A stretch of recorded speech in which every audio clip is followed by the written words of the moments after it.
Welcome into LeatherBrainz, your host here, Slapdog, and week 2 is in the books. Wow, there was a lot that happened, and I am so excited to discuss that with my very good friend, Alan Casanova Castro. Scotty, unfortunately, could not make it here today. In today's episode, we have NFL news. We have week 2 reactions, including some hard-hitting questions, such as, is Sam Darnold the MVP? Will the Ravens ever win again? Kyler and Maserati Mar, baby, making it up for the week 1 disparaging loss. And then the scriptwriters are already helping the Chiefs. Not only that, but we do have an interview with reoccurring guest, good friend of ours, Brianna Pirre, which I'm very excited for all of you to listen to. This was pre-recorded, so the interview was recorded before the start of week 2, so give her some grace. Give Scotty and I some grace. It was recorded right before the games had started, so things have obviously already happened. And, of course, we got to give a shout-out to our sponsor, Erica's Healthy Pet. Guys, I'm telling you right now, you have a furry loved one, you need to go to ericashealthypet.com. They have a plethora of treats and snacks and topical solutions for your furry loved one. And if you use code LB20, you get 20% off of your order.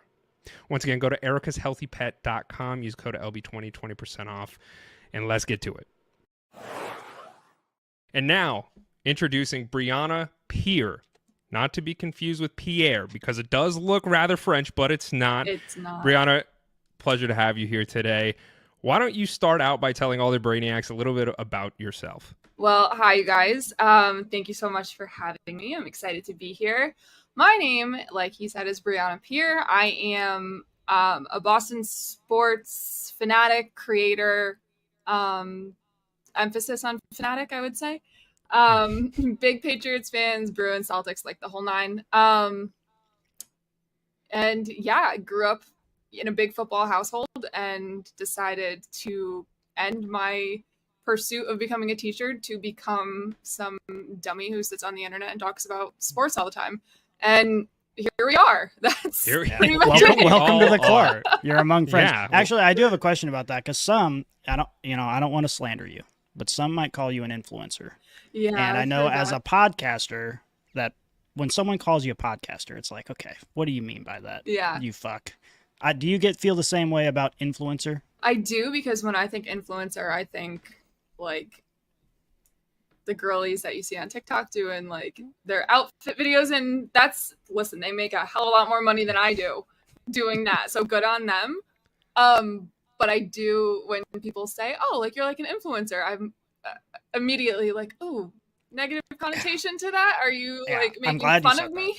Or well, there's no judgment here. We are an influencer welcome space, well as podcasters and influencers. We think nothing. What do you but think's good the worst things. title to have? Ooh, like, would you rather be labeled a podcaster or an influencer? Because I mean, we are on a podcast, so, and it's not. You say like, oh, I have a podcast, and it's like everybody and their mom has a podcast. Yeah. So I would say influencer, I would prefer influencer, just so people think like I'm rich. No, I agree. So yeah, influencer's cool. I like it. Whatever, as long as you're not calling me like stupid or whatever. That's great. Look, here's you're a Patriots fan, so I don't want to say the word stupid. Yeah. Because you have known a life of domination. However, the domination has come to an end. Hold on. Maybe. Did you not watch the Bengals game? Yeah. We're getting there. Super Bowl's back on.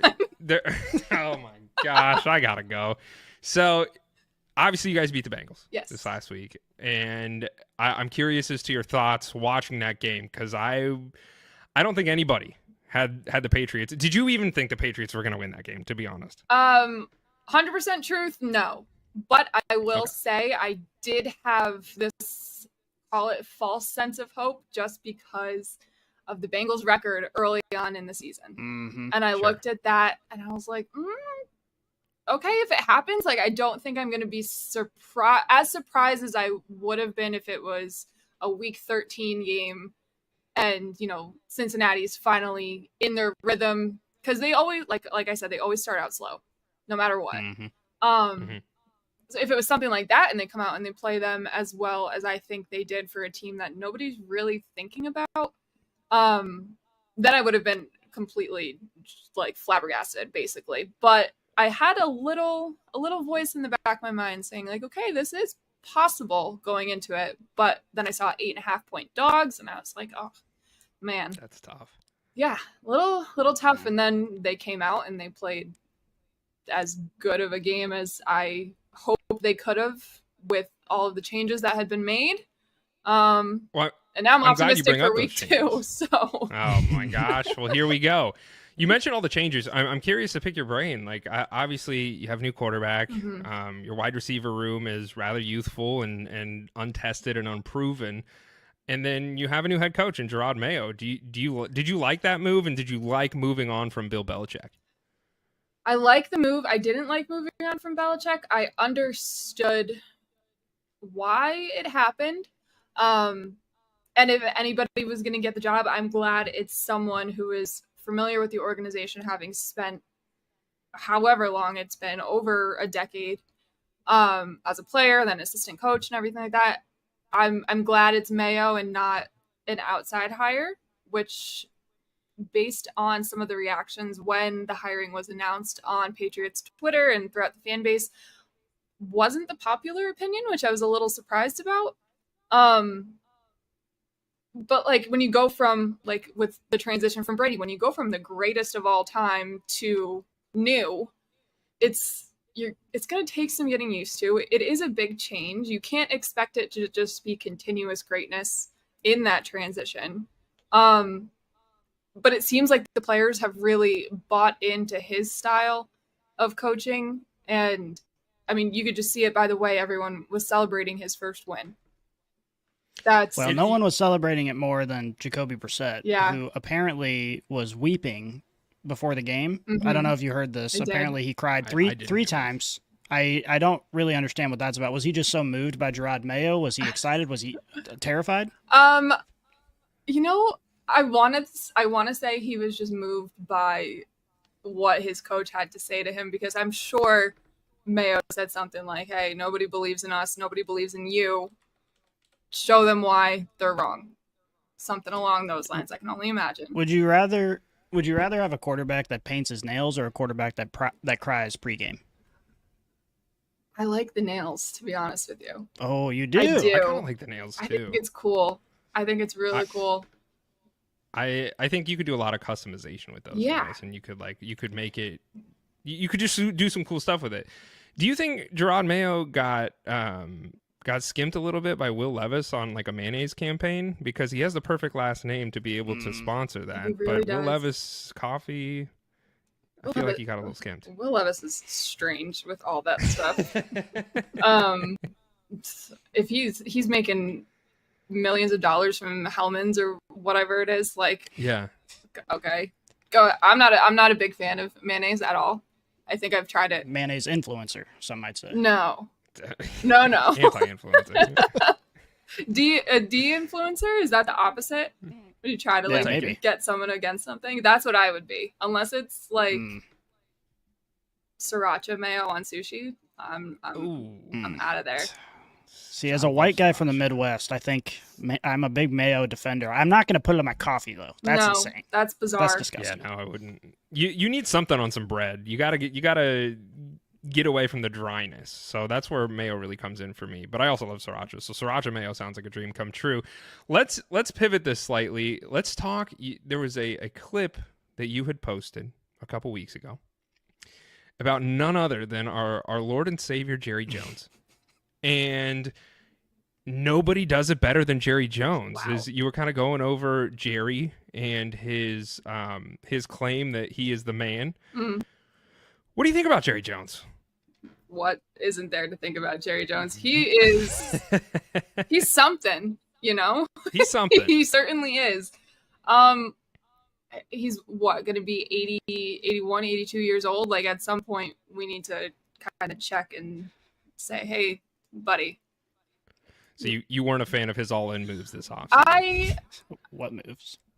I like the fact that they got CD and Dak under contract for the foreseeable future. I like bringing Zeke back.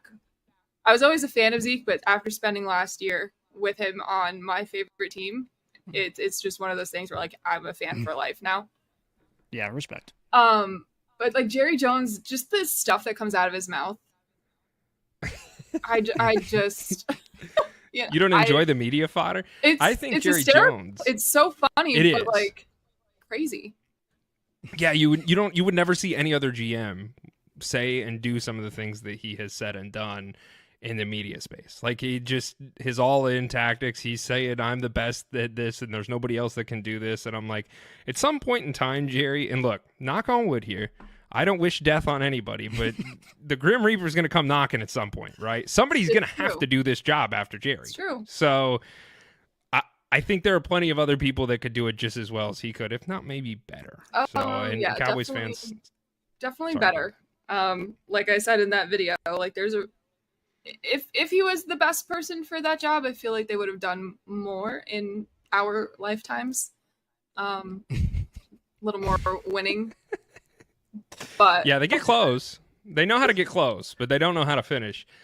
Last night, so we're recording this for everybody that is listening. We are recording this before week 2 games. So had to squeeze it in, this interview in, just due to time circumstances. But I'm curious, we watched Jordan Mason destroy the other day in place of Christian McCaffrey, and I think somebody here in this interview may have stated Jordan Mason might be the best football player in the world. He saved my butt in fantasy. You had him on fantasy? I had to go pick him up. I had to pick him up. The second Christian McCaffrey was ruled out, I was like, oh shit.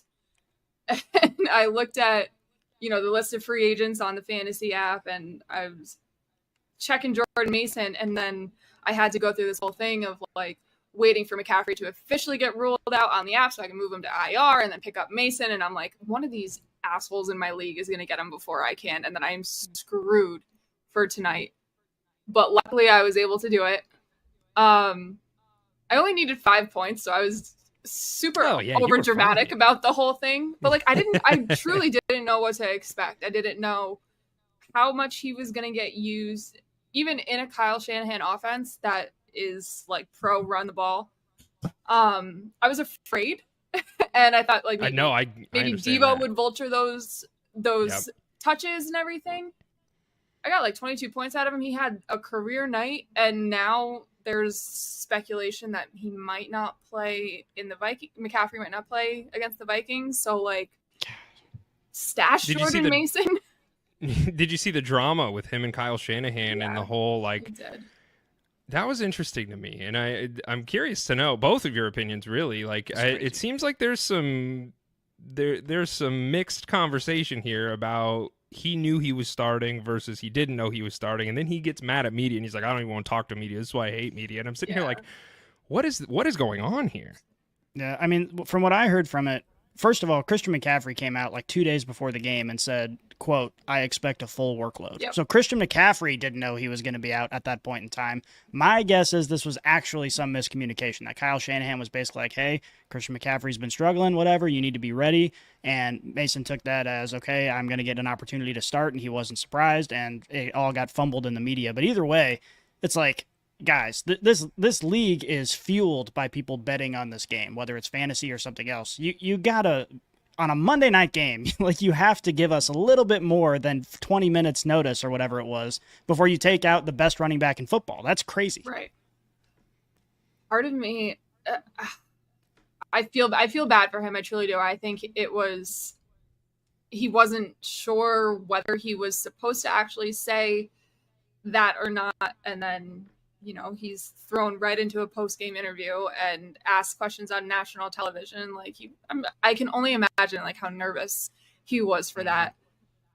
Part of me thinks that what he said was true, though. I agree with you. That he knew on Friday, because I think Kyle Shanahan is a little slimy when it comes to stuff like that. John Lynch too. He's not, absolved of any responsibility in the situation. I genuinely think that they knew McCaffrey wasn't going to be good to go before the weekend. And that's why they told him on Friday, hey, look, you're going to start. You got a couple days notice. Get ready. We're tossing you in there. And I'm sure that they said, don't say anything. Don't say anything. Yeah. And in just like the adrenaline heat of the moment situation of having that microphone in his face, I think he just let it slip, and then he got reamed for it afterwards. Yeah, then he got his butt spanked behind closed doors because Kyle Shanahan did not want to tip his hat and say, we knew Christian wasn't going to play. We didn't want to let the Jets know that. So I agree with you. I 100% think that is exactly what happened. And regardless, Jordan Mason looked great. Sounds like there is a great opportunity. By the time everybody's watching, we will, of course, know if Jordan Mason had a great week too. I do have another question for you. And one that we saw, and this is going off of week 1 performances. Mm-hmm. There was some great quarterback play. There was some mediocre quarterback play, and then there was dumpster fire quarterback play. So I'm gonna list 4 quarterbacks that played in week 1 here. And I'm curious to know which one you think gets benched first. Oh. Okay. Okay. All right. We have Deshaun Watson, Daniel Jones, Minshew Mania, and Kirk O'Chains. Who gets benched first? Interesting.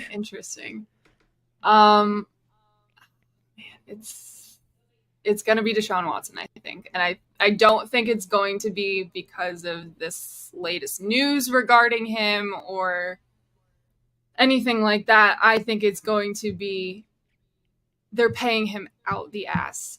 And that's the performance. Like, yeah, abysmal. Bad. Abysmal. I mean, QBR of 9 for the record. I could have done that. I could have done that. You two could have done that. Like, wow. Yeah, it was. And it's going to be masqueraded as an injury, of course. Mm-hmm. He pretends he's got some arm soreness. Yeah, some like shoulder, whatever he usually brain deals with. swelling. I mean, like long term though, because I look, Deshaun Watson looked bad. Deshaun Watson looked really bad. But it's interesting because like we as the NFL community have made so many excuses for him. Mm-hmm. Browns fans there was a medley of people who, when they heard the news, obviously it was in the middle of all of the allegations for the sexual misconduct and all of that. So Browns fans were understandably pretty upset, right? They're like, we don't want this guy. This guy's a problem. He might not even play football. Kind of sort of plays football, right? So he comes back after his suspension and everything. He gets hurt and plays like 6 games, and then so we haven't seen like Deshaun Watson, if you get down to it, is probably 2.5 years removed from playing NFL football, aside from the sprinkle of games that he has played. So he's done, right? Like there is no future of Deshaun Watson unless we just see the 2018 version come out in week 2. I just think the chances of that happening are so slim. They're so slim.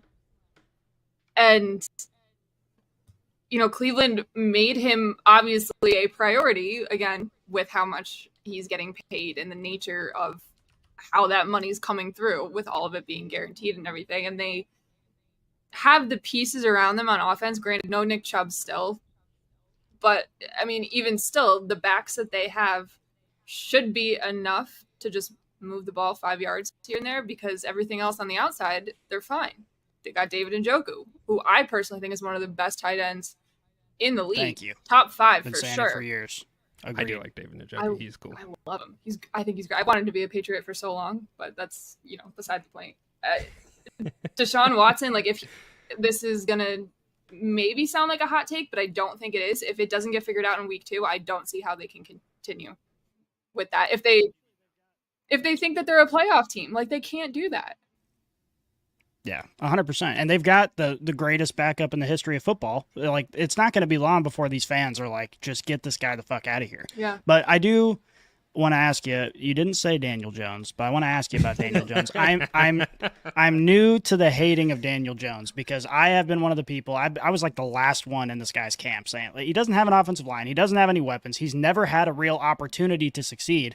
But then after that week 1 game, it's like, okay, you got to give the fans something, some reason to believe in you. Are you just a longtime Daniel Jones hater? Do you think he's going to be the next one benched? Or do you think there's still a chance they can make something happen to justify that contract? No. Short answer, no. I think from Jump Street, this has been a disaster. position he was drafted in, and from there it's just been a mess. But at the same time, look at their quarterback depth chart. You got Drew Lock, who can win you games, but I don't know how many eggs I'm going to put into that basket. Then you got my paisan Tommy DeVito, which, listen, the success of a fellow Italian, I'm always going to root for it, but let's call a spade a spade. Like, is he going to win you games? You think the Giants even want to win any games? I don't know. Like, I mean, I don't know. Honestly, you look at this roster, and it's, you have Malik Neighbors. What else, right? And so, like, and I'm not saying nobody wants to throw a game, right? Like, and Brian Flores might argue that, but teams don't want, like, players are playing for contracts. They're playing for their next contract, so they're not going to intentionally throw games. But the Giants probably are kind of looking at the situation at hand, and they're saying, hey, if we win 2-3 games this year, we're okay with that because we desperately need a quarterback, and we are going to go under a heavy rebuild, and Daniel Jones is not the solution. So I don't know. Maybe we see Daniel Jones just stick it out on the field longer than he should, just for that reason, because they don't want Drew Lock or the Paisano over there to get the win. I don't know. I'm throwing things to the wall. Do you think that there's a chance that Brian Table gets fired after this year? Yeah. Or do you think he's bought himself enough time with the failure of Daniel Jones? I do think that there's a chance, just because, like, that's the nature of the league. You aren't successful immediately. The likelihood that you're booted is a lot higher. Do I think that they should do that? No. I think he's a very good coach. It's the time he spent in New England, and even what he was able to do in Buffalo. Like, I think he's a very good coach, and if you just give him something to work with, that's even just an ounce better than what he has now, it's not going to be, a Super Bowl caliber team, but, like, they're going to win some games. They're going to get to the point where we can talk about them being a wild card team, making the playoffs. But I don't know how much patience there is, especially in the New York market, because talk about bloodbath when you're not successful. Yeah. Well, and the hard part about it too is you don't want to. They know. I think at this point, everyone's coming around to the idea that they need a new quarterback, and the last thing you want to do is bring in a new quarterback. Wait. Everybody has been coming around to that idea, except for you. Everyone in that organization is like, week one, they're like, okay, the fantasy's done. Like, we need to do something different. And you don't want to bring in a new quarterback with Brian Daboll and then have to fire Brian Daboll the year later. Right. So I think the odds are he's getting on the butcher block, unfortunately. I am curious. Let's just briefly talk about Kirk Cousins. Okay. Because I definitely did not see the Falcons drafting Michael Penix as early as they did, right? At all, really. I mean, Michael Penix, for all intents and purposes, was supposed to go to the Raiders. That's what was supposed to happen, in my mind. Didn't. And then Kirk Chainz comes out last week, and granted, the Steelers' defense is no joke. Like, you want to put all your eggs in a basket. Mike Tomlin certainly has with that Steelers' defense, and it was absolutely dominant. Do we think that Steelers defense was just so dominant and this was Kirk Cousins coming back from injury that he gets a pass here? Or is there a world in which Kirk Cousins does end up getting benched and we do see Penix this season? I'm a little concerned that Kirk isn't fully healed, to be honest with you. And like you said, Steelers defense, I would be terrified of seeing TJ Watt run at me like that. God. So, like, I get it. Yeah. But I'm not 100% sold on the fact that he's healed and should have been thrown in there week one. I would have loved for him maybe to start the season on IR. Just get him back to as close to full strength as possible. But the real winner of that loss was Michael Penix, because if it's similar to Deshaun Watson, if this continues with how much he's getting paid and what this was supposed to be. And there's a real shot for them to win, or there was a real shot. I'm not saying it's completely gone for them to win their division. I think that division is completely wide open. And I didn't think the Saints really were in there, but now I might be back on that train too. I'm not buying. Do not try and sell me on that. I don't know. It was the Panthers. Maybe. I'm very, very much not a Derek Carr fan, so I'm totally cool with agreeing with you guys. But just for, devil's advocate in this situation, I think if they are looking at what they've built and the moves that they've made, they traded for Matt Judon, they got Simmons, and then Kirk and Bijan a full year without Arthur Smith. Like, it should, in a perfect world, work. It should. Because Arthur Smith is the bane of just everything that went wrong with that team, in my opinion, last season. I think they drafted Bijan Robinson as eye candy for Arthur Smith on the sideline. So, and now he's over at the Steelers. Good luck. Tip my hat. Congratulations to the Steelers for getting a terrible OC. I hear you're a Justin Herbert truther, though. Is that also true? I am. Okay. Run me through that. Why? I don't know. Is it because he's just devilishly handsome? He's a cutie pie for sure. My dad is a former college quarterback. Grew up playing quarterback and then played at Northeastern and back when they still had a football team and everything like that. So that's how I grew up around the quarterback position. That was the first thing I ever learned how to do in the world of sports, was throw a football, like things like that.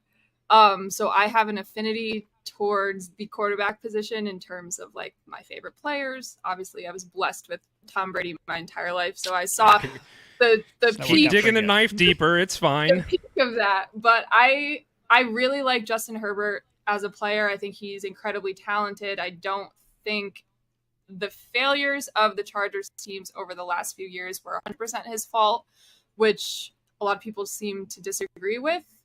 But like, I am number one Brandon Staley hater, number one.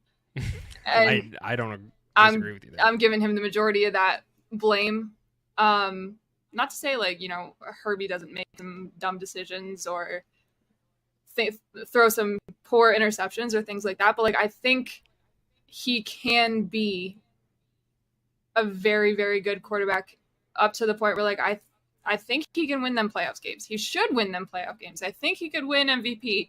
I've bet him to win MVP for the last 3 years. Like, something's got to give at this point. So if you keep hammering it, eventually it's going to come true. Right? Like, the law of averages here has to work. Yeah. I didn't do it this year, though.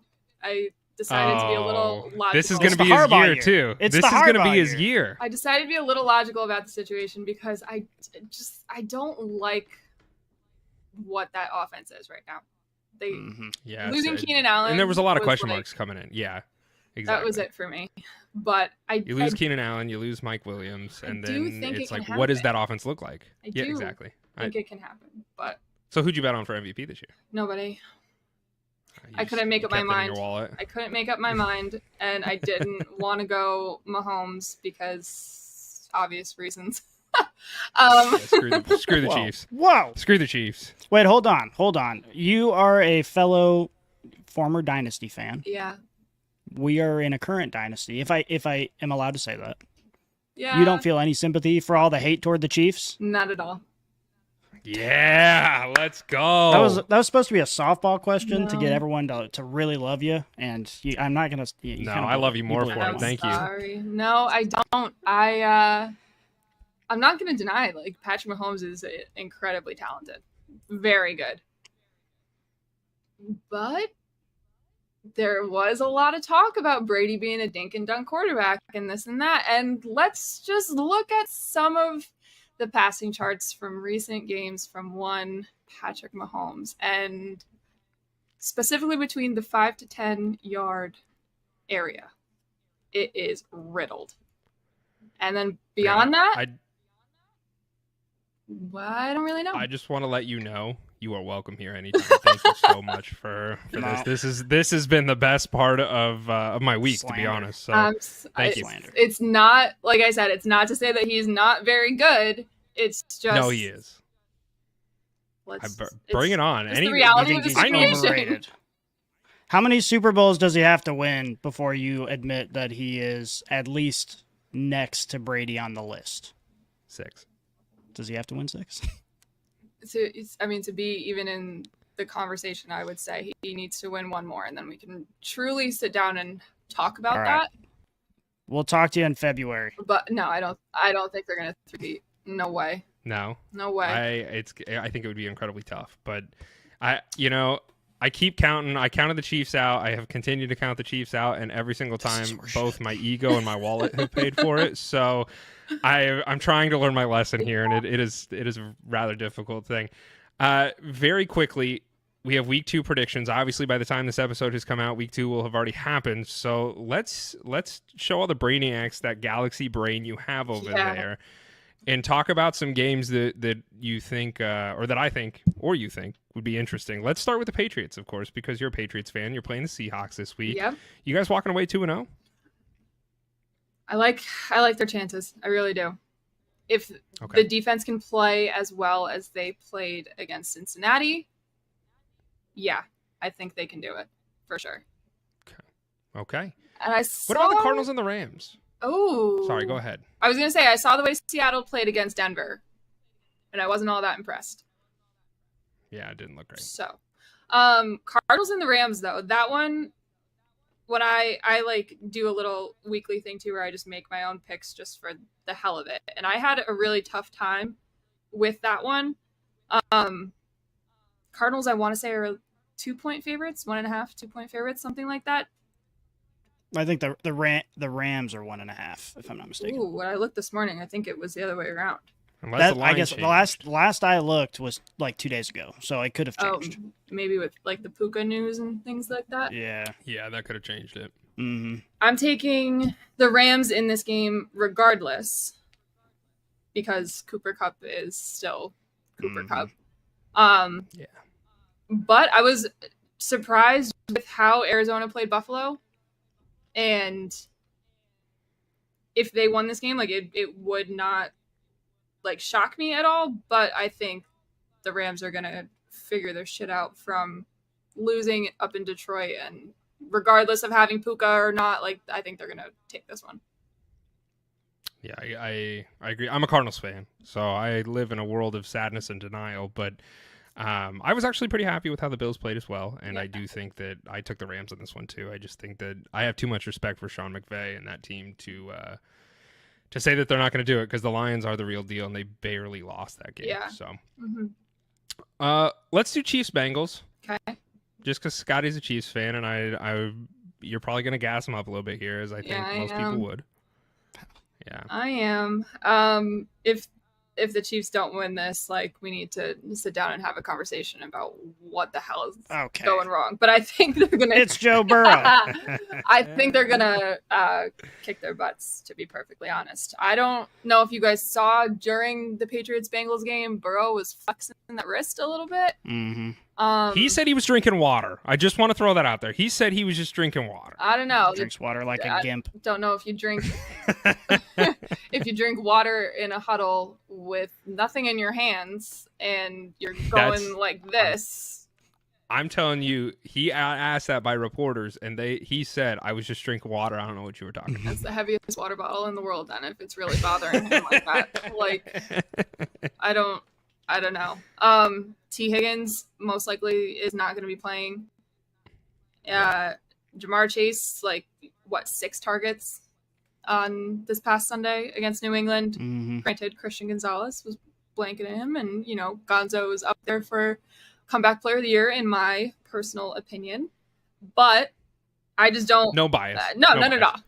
None at all. Yeah. I don't see a world where the Bengals get this figured out in 5 days' time and go. It's at Arrowhead, right? And go into Arrowhead and win that game. Yeah. There's no world in which that happens, I think. I mean, you said it earlier. The Bengals historically over the last few years have started a little slow, and I mean, it's the Chiefs, right? As much as we both can hate on them, we have to respect the fact that the Chiefs are a good team. Yeah. And the Bengals, I know. Trust me, I know. I deal with it every single week that I record this show. I have one more team for you, and then we'll get the heck out of here. Let's do the Bills and the Dolphins.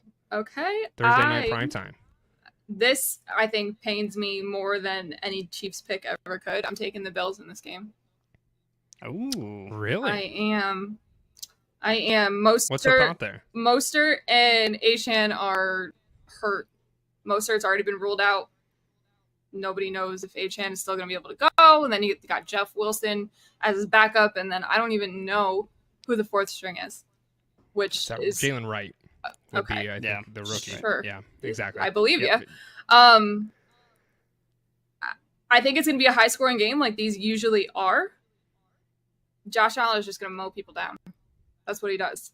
He's just going to mow people down, and it's going to come down to the last 2 minutes, again, like usual, and the Bills are going to figure this one out. But I think I'm going to start calling Josh Allen the lawnmower. I love that. Mowing people down. That's what he does. That was good. He's just no, you're right. monster. I just had never heard it described like that. And now I think he has earned the title of lawnmower for me moving forward. Brianna, that's all the time we have.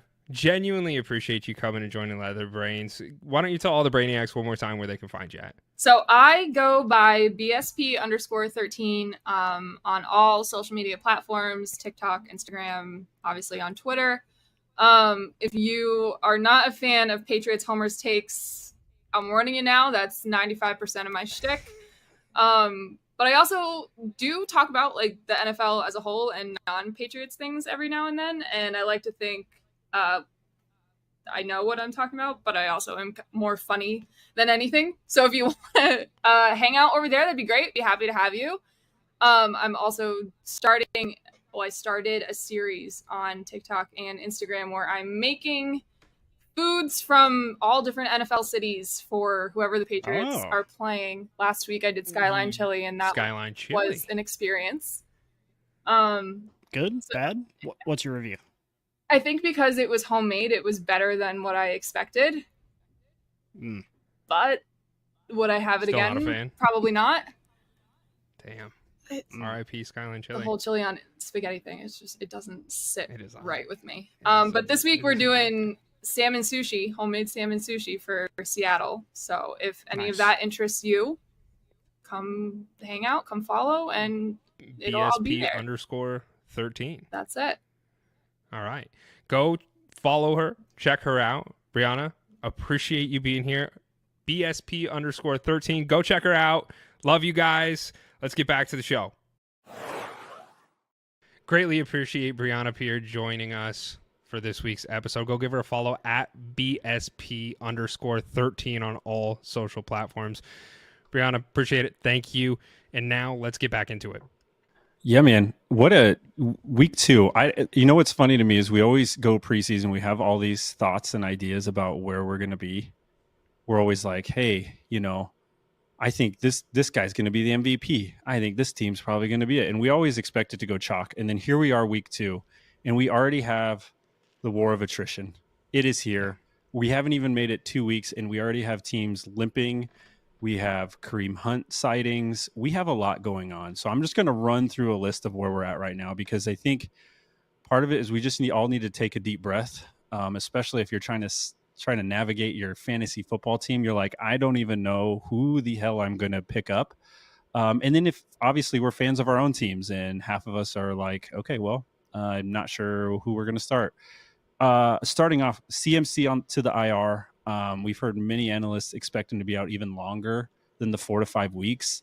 I think the surprising part is after week 1, we weren't even sure like he was going to be out. It was more of a surprise to everybody. We have Cooper Kupp. He was in a walking boot, and now it's found out just before we kicked off here that he's going to the IR. I think everything's pointing that way. Puka is dealing with his PCL. He's trying to heal it. I don't even know how the hell you heal a PCL, but he's healing it, and he's out until week 9. Tua found his concussions, and he started doing that thing again where he's trying to like run over people with his freaking neck for no reason. Damar Hamlin of all people. Pacheco to the IR with a fractured fibula. He's going to miss 6 to 8 weeks. The Chiefs are bringing in Kareem Hunt on Tuesday. Did you shed a tear when you heard this news? Like it's a reunion of sorts. I did hear. I saw somebody post on X. They said, no pun intended, but they're going to be kicking the tires on Kareem Hunt, and I laughed really hard at that.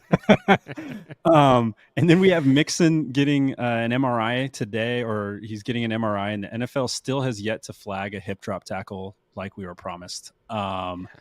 It's just, you go top down, you look at a lot of the teams, there's question marks all over, there's injuries all over. The Bengals yesterday with T. Higgins, he's out. They had half their team out. The Chiefs are dying apparently.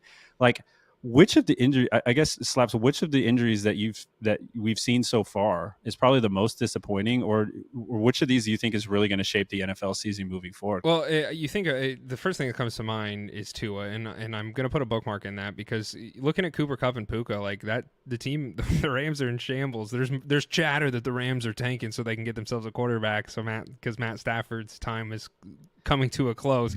Well, I don't think that's true. It certainly begs the question. The Rams, who arguably are historically a very good team with Sean McVay, they're going to be struggling for a little bit. But overall, the injury that comes to mind to me is Tua. That one stings a little bit. And, obviously, there's a lot of people talking over on X about the whole Tua thing and should he retire, should he not retire? And, there's a lot of people saying it's none of our business. We shouldn't, why should we care? And at the end of the day, I think we all should care, right? Like to an extent, like, because not only do we love the sport of football and we love watching people play the sport of football, but that is a human being. Right. And when you watch a human being go down on the field and go like all throwing up gain signs again. Yeah, like that's problematic. And I can tell you the NFL doesn't love seeing that either from like a PR standpoint. We went over this last year because, now more women are watching because of Taylor Swift and all this. And Tua didn't have any concussions last year, which is a miracle probably off of what happened the year before and then already what's happened this year. But we were watching that and I was like, oh, look. And she saw him for 1 second. She's like, oh, God, no, I can't watch. And she literally walked out of the room. So you have people literally walking out of the room because they can't even see another human being like that. But then we're not supposed to react and be like, should this dude just like hang him up? Like, there's no shame in that. And no, I thought that was an odd response to like, don't talk about him. There shouldn't be. What do you mean don't talk about him? This is what we talk about players when they get touchdowns. We should probably talk about the health of a player when he's on the field. Like we're allowed to have those discussions. So and look, does that mean Tua is listening to us right now and is taking everything that we say into consideration? Absolutely not, and nor should he. But that doesn't mean we can't sit here and speculate and say, dude, you're allowed to hang it up. Like, because overall, you're going to play this sport. Well, for him, maybe not anymore. But most players are going to play the sport for 10 years at best. And then what? And you have a whole life to live after it. So I don't want to see that cut short. And that one really, I think there's huge implications, not only just for the health of the NFL, but also the health of the Dolphins. Like Tua was a quarterback. They just brought in Pro Bowl quarterback Snoop Huntley to help shout out Pro Bowls, bridge that gap. But I don't think that's the right answer. So I think that the Dolphins are in turmoil. And honestly, I feel somewhat obligated for this because every single year, I pick a team that I think is going to do really well. And last year, it was the Jets. And I said the Jets are going to win the AFC East. And then you're the kiss of death.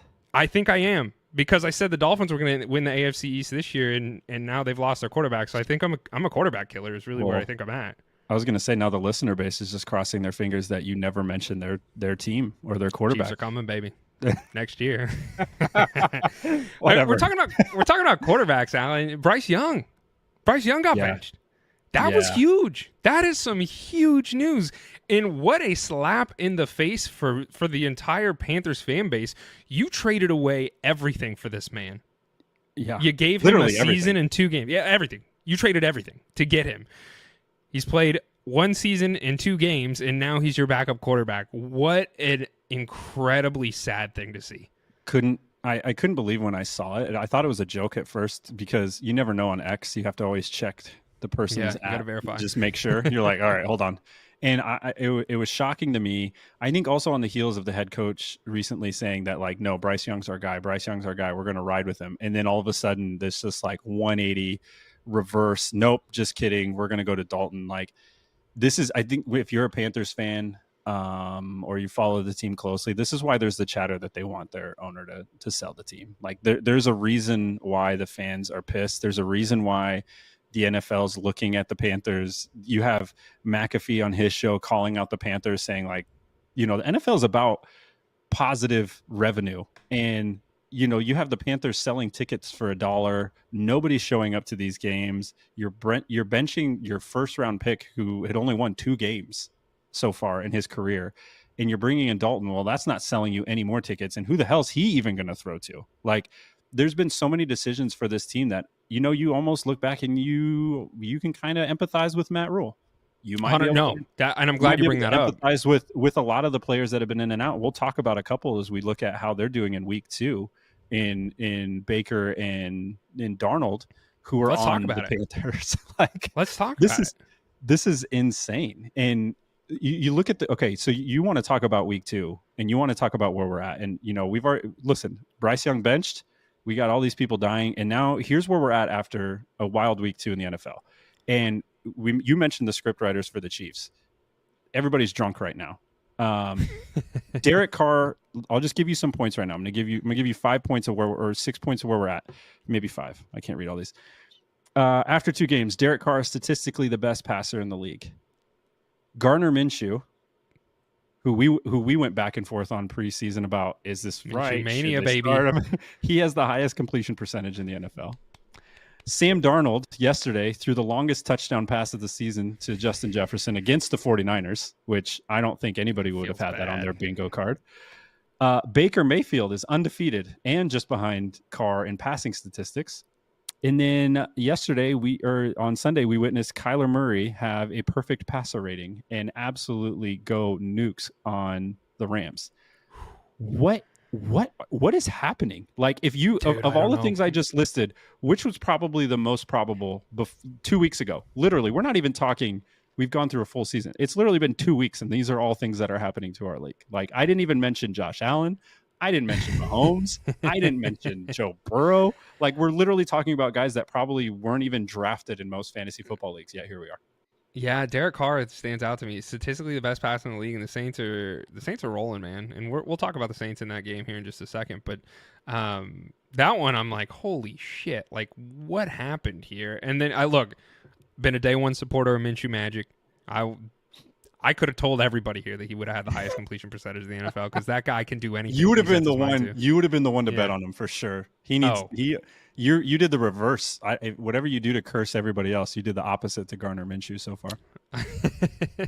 Sam Darnold also is kind of surprising to me because he wasn't even slated to be the starter potentially be the starter for the Vikings, and obviously the whole JJ injury kind of accelerated that or secured that for him. But you want to know a funny note? You talked about Sam Darnold. JJ still leads all rookie quarterbacks in touchdown passes thrown.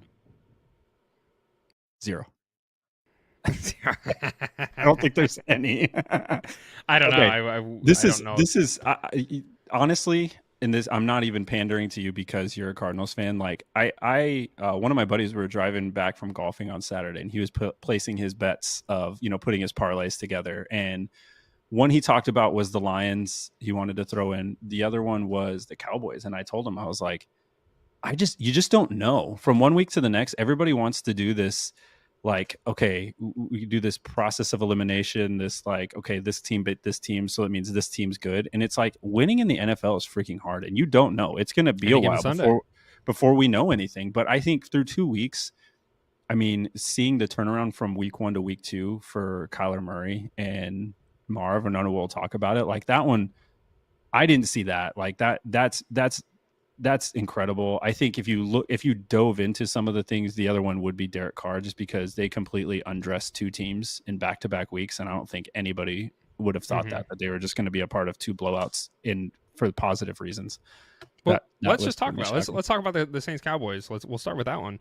Saints win this game 44-19, which I didn't think was possible. My hatred for the Cowboys. I'm not a Cowboys fan. I hate the Cowboys, but I still respect them as a team. And for them to get blown out 44-19 was astounding. And it was like 30 something to like, I don't know, 7 or 14 and a half. Like, it was not pretty. Derek Carr threw 243 yards, 2 touchdowns, and 1 interception. Alvin Kamara. What happened to Alvin Kamara? Because he was starting to fade a little bit, and all of a sudden he's juiced up, 3 touchdowns, 115 yards, looks amazing. The Cowboys looked absolutely terrible. I was blown away by this because I didn't think the Saints were going to be anything this year. No, I mean, obviously we dive into the individuals, but Cowboys are just still that team where they just don't complement each other. The defense decided to give up everything and let them score at will. And now you put all the pressure on Dak, which we've seen what happens when, across Dak's career, when you put the pressure on him, even from the playoffs in any big game, he doesn't make the right reads. He kind of folds. He forces things. He holds on too long. Like, he reverts back to all the negative attributes about himself. And that's just not complimentary football. And against the Saints, like, so even through 2 weeks, can we say anything definitive about either of these teams? Was this who the Saints are? Is this who they're going to be the rest of the year? I don't think so. I don't know. Like, I don't think they're going to score 40 points a game, but who knows? Maybe they're just like, they found something that works. Maybe they shook off the curse of Sean Payton and they're ready to move forward. They exercised the demon that was his coaching tenure towards the end of his.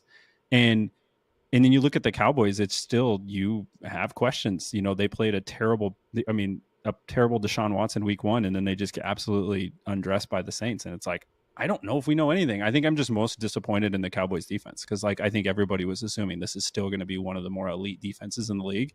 And it looked anything but in that game. It looked terrible.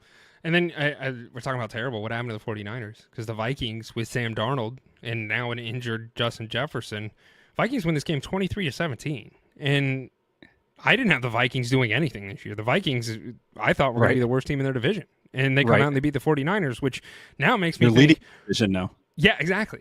Like, what the NFL is absurd. This whole thing is absurd. They won 23-17. Sam Darnold, like you mentioned, had an absolute bomb. This game, more than anything else, makes me as a Cardinals fan a little bit happier, because it makes me feel like the 49ers are not what they once were the last few years. You saw God bleed. Yes, so God bleed. Felt good. It felt really good. Let's talk the Bucs Lions real quick. The Buccaneers win this game 20-16. This was heartbreaking. This was a close game. Yeah. Scotty, I wish he was here because I'd love to hear him slander Dan Campbell. But overall, I thought he did have one. He did a fake punt, which was beautiful, in his own 10-yard line. I loved it. It worked. So Scotty's not going to give him shit for that because it did work. No, but he can't. The highlight here is Baker Mayfield, and we talked about him earlier, man. I mean, he's back, baby. The Browns have to feel very bad. Well, yeah. I mean, the Browns feel bad for a multitude of reasons. Sure. Baker Mayfield's probably more salt in the wound than anything else. And we just talked about it. We had Darnold with the Vikings, and now you have Baker Mayfield with the Buccaneers, and you have two guys that came out of that Panthers organization that left and now are finding somewhat rejuvenated careers, albeit for 2 weeks. Like, who knows what's going to happen the rest of the year, but nobody expected them to be doing this at all. There's no way anybody thought before the season the Buccaneers were going to walk into Detroit and beat the Lions. And then here we are 2 weeks later, and you're like, you know what? Baker's balling. Baker even had a run where he juked somebody out of his cleats. He was the leading rusher for the Buccaneers yesterday or on Sunday. Like, this is dumb. So dumb. He is just balling. Like, there's no way, there's no other way to put it. And he leaned on Godwin. Godwin went off. He didn't have to do much with Evans. And they just, the defense is still playing really well. Baker Mayfield's making the plays he needs to make. Is it sustainable? I don't freaking know. Even after 2 weeks, I don't know. Is this the Lions, or I still lean towards no? Was this the Lions this week or last week? The Lions had so many opportunities to. Yeah, the Lions had so many opportunities, and they blew it. I'm not going to say that they didn't, because they absolutely did. But I still think that the Lions are a better team than the Buccaneers. If you get down to brass tacks and you look at it, that's what I do believe. Yeah. It's a quarterback league, and we'll move to the Ravens. One note I want to make on Goff is it's a quarterback league. He statistically, he completed 34 passes over 300 yards, but no touchdowns. Didn't make the throws when you need to make them, and that's what the NFL is, man. You got to make those plays at the end, and you got to put your team in position to win. He just didn't get it done. He got paid, and then he didn't play. Raiders win. Congratulations, Yeti. 26-23. Ravens are 0-2. Did not see that on my bingo card. Here's the thing. I envisioned that the Ravens would probably lose to the Chiefs. I thought it was a great game, but I thought that the Ravens might win that. But for them to lose to the Raiders here is a little head-scratching. You had Isaiah Likely last week talking about, hey, is this the best the Chiefs are going to be? Because this isn't our best yet. And then they come out. And then you lose. And they blew a 10-point lead in the fourth quarter. This is more about how the Ravens blew a lead than I think the Raiders won it. And no offense to Yeti, because the Ravens were in control of this game, and they inexplicably, again, if you're a Ravens fan, you've seen this over the last few years where they just like randomly implode. And I don't know what makes this team do this at times. Even at the very end of the game, Lamar Jackson's running down the field and they're trying to win it. And he's probably one of the fastest people on the field, one of the more athletic people on the field at any one time. And all he had to do is juke like a safety and he could have kept running, and he like threw it backwards for somebody to keep going. Yeah, I remember and that. I'm like, it's just weird decisions they make at like some of the more inexplicable times. But listen, this is Antonio Pierce's tenure as a head coach. He coaches them up, man. He gets the most out of that team in these big moments. And I mean, shout out to him, shout out to Minshew, and shout out also to Max Crosby for having a comeback game after last week kind of getting stonewalled all week or all game. And he came in this game and was just wrecking havoc. Like he had a big sack on Lamar late in that game. And I mean, this is, again, did you predict the Ravens were maybe 1-1 through 2 weeks? Yes. No, in this fashion, I had them beating the Raiders like very handily. Yeah. I also had the Rams beating the Cardinals pretty well, and that did not happen at all. In fact, it was the complete opposite. Kyler Murray perfect passer rating. I'm feeling something, Alan, and I need your help. I think it's called hope, and I'm scared because the Cardinals, we could be something. We could be looking at the landscape. Seahawks, 49ers, Rams, and us. And I'm like, man, we could compete with any of these teams right now, the way that we're playing, but I'm scared. I am scared.